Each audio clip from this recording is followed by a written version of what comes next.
I don't know. What's your video tomorrow? Have you got I haven't anything? got. I haven't got one. I was even considering not doing one. I've got nothing to talk about. Charlie needs to get a move on. He was supposed to be doing a weekly Hmm? series. He's done one video. Scarpered. He What did have you all done? right. People were saying to him, "Oh, more, please, Charlie, more, please." Yeah, I was Yeah. saying more, please. I enjoyed it as well. He Yeah. disappeared. No. Okay, okay, right. Going to try and defend Sebastien Haller. Now, I realise I'm sort of on a hiding to nothing, okay? I'm aware of that. I know that. Public opinion is what it is. It has swayed in the way it has swayed. His performances on the pitch and his price tag have led people to a conclusion. But that's sort of why it's in my head at the moment. And that's because when I see him discussed on social media, on Twitter, in the comment sections on our videos, in the live chat, shout out to all the people in the live chat of reviews and whatnot, I see it come up quite a lot. And that's the idea that Sebastien Haller is not good enough, or has not been good enough, or should be dropped, or is trash. And I'm going to attempt to defend him. I might not. I might convince myself that he's trash by the end of this. We'll see what happens. We'll see what happens. So,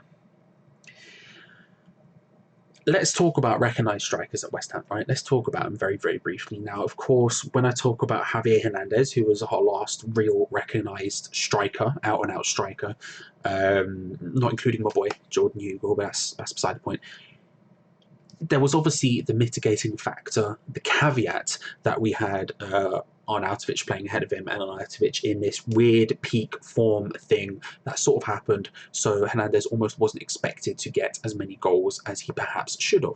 But off the top of my head, he got around about 7, 8 in the Premier League for the 2 seasons, for his 2 main seasons, 7, 8. Haller, I think, is currently on 6. Now, is 6 good enough? No. Is 6 good enough for someone who doesn't have the mitigating factor of Marko Arnautovic? No, of course not. Of course it isn't. And I don't want people to think that this defence of Haller is me saying he has been good enough and he's excellent. There's no problems here. It's boss, you've got this. No, that's not what I'm saying. That's not what I'm saying at all. But in the grand scheme of West Ham strikers, 6 puts you quite high up, unfortunately. And of course, we're only in February. We are only in February. Will he get many more? Don't know. Probably not. I mean, looking at our opposition, looking at the run we've got in, it's going to be tough. It's going to be tough. And there is the fact that I wouldn't play him against certain teams, but that's beside the point. Maybe I'll talk about it in a sec. But 6 does put you in a higher thing. And I think when we speak about him, it's frustrating because we are so used to having absolute rubbish up front. We are used to having someone I like. Listen, I liked Clary as much as the next guy, but he wasn't getting 6. You know, Ashley Fletcher wasn't getting 6. There are a lot of players, a lot of forwards who have come through the club under our wonderful owners who have been far from any good whatsoever. But why has he got those 6? Right, let's talk about that.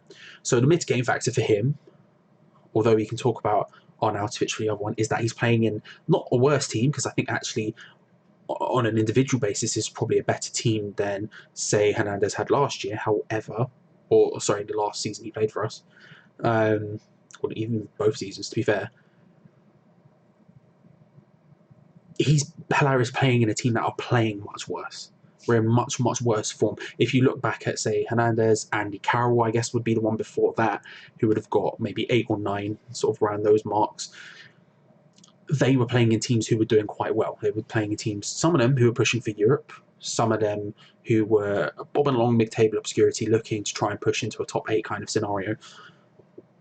That's not happening for us right now. Haller is playing in a much, much lesser performing side than the other ones, and he's not being helped. And this is where I think it's key for me. When we talk about Haller and we talk about his performances, which again, I wish to stress, I don't believe have been good enough. I don't think 6 goals is enough by any stretch of imagination. Jesus Christ, is it not good enough? Especially for your main striker. My God. But we are not playing to his strengths. And it's kind of as simple as that for me, in a sense. you'd think when your club spends £45 million on a striker, the one thing I think the vast majority of fans have wanted for years, years and years and years and years and years.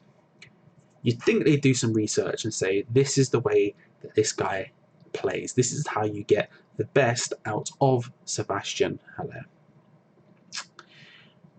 And clearly, that's not been done. Now, was it done at some point? I don't know. Maxi Gomez was the first choice for Pellegrini. Everyone knows that. Haller probably knows that. And when that didn't happen, I think the pressure was then on to go and spend that money on a striker, to spend the 45 million we would have spent on Gomez on a striker, splash that cash, appease the fan base, but also appease Pellegrini. And Haller was available. He had an incredible run at Frankfurt. By far the best season he'd ever had last year, both in terms of goals and assists. And he was available because Frankfurt are what we are not. Smart. They're a smart football team. They know if you sell a player at their peak value, you then go and reinvest that in other players. Frankfurt lost their three most important attacking players in the summer. They lost Jovic, they lost Haller, and they lost Rebic, who were their front three last year. You say they're in a front two, but Rebic was in and around that area so much he might as well be included in that. And guess what? They reinvested, they've done some smart deals. Are they playing to the level they were last year? No, but they're playing still very, very well for Eintracht Frankfurt. And that's not a diss to Eintracht Frankfurt, but that's like saying us popping up in the Champions League like it ain't no thing. Not happening, right?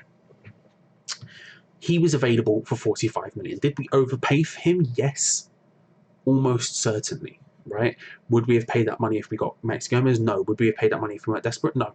They knew that, but it was there to appease it. Now, are we playing anywhere close to what he was playing before? No. Is that necessarily a problem? Not particularly, but if you look at him, he's not super quick.